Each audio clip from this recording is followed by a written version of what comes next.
President-elect Trump arriving in the DMV area last night as he prepares to be sworn into his second term in office. The ceremony will now take place indoors due to those frigid temperatures along the East Coast. And we're learning that President-elect Trump appears to be focusing on a central campaign issue of immigration when he takes office. As sources tell us, raids could begin as soon as Tuesday. Let's get more now from our White House correspondent, Mary Alice Parks. Good morning to you, Mary Alice.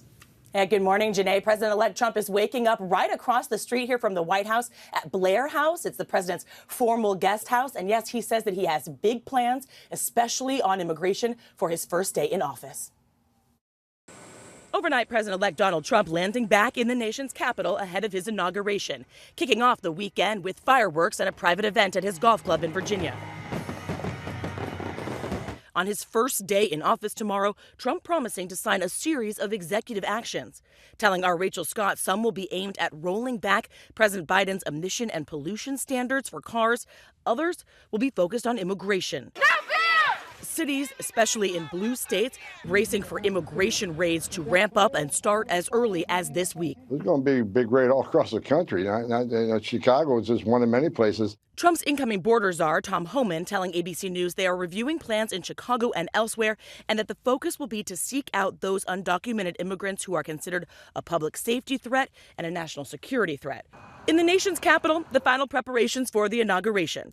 A new platform quickly being built inside the Capitol Rotunda after Trump's decision to move the swearing-in ceremony indoors because of the cold. 4 years ago, the inside of the Capitol was still being restored following the January 6th riot. The head of the D.C. National Guard telling me they learned a lot of lessons from that attack and are ready for this year's inauguration.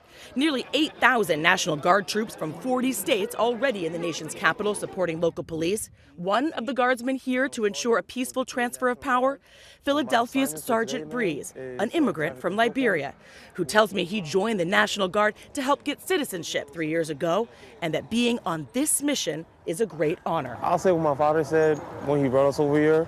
This country is one of the best countries you can be in. There's possibilities for everybody. I'm a sergeant. I'm leading my troops. It's a great opportunity, man. And this is, of course, President Biden's last full day in office, and he's squeezing in one final trip. He's headed to Charleston, South Carolina. He has a speech to mark Martin Luther King Jr. Day. He still credits South Carolina with helping to get him to the White House. Whip. All right, Mary Alice Parks, thanks so much.